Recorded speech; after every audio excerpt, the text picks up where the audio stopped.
akantu ke bayita TikTok bw'obanga oyagala omwana wo obanga oyagala okukuza omwana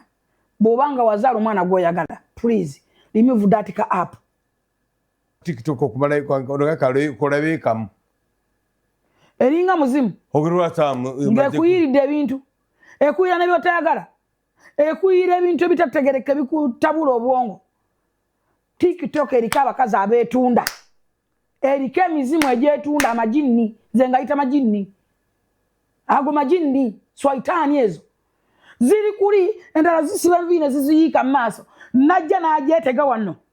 ku bitundu by'ekyama n'akola ati n'agaziya omuwumbo n'atandika okugamba kakati wano TikTok kikyetatwala TikTok yavaawa omuzadde wenna alina omwana ng'omwana we alina ka app ka TikTok nyamba mugere nga yeebase gimugjeeko ate omulabule remove that ka app that is a demos app. Amasimu abaana balinago kintu bagamba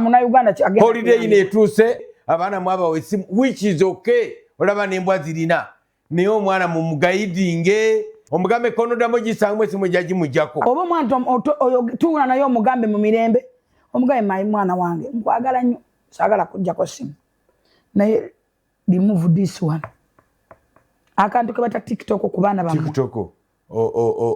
TikTok etwala buli kafodongo abantu beevuma abantu bewemula abantu TikTok etwala buli kintu kuliko abakoleddeko sente which is good era sigaana era ekyo kirungi naye olw'okuba nti etwala buli kasasiro ate bannanga amaaso mazibu olaba akantu oba wakakalabako seconds ng'ebikuyiira anti kasita okalaba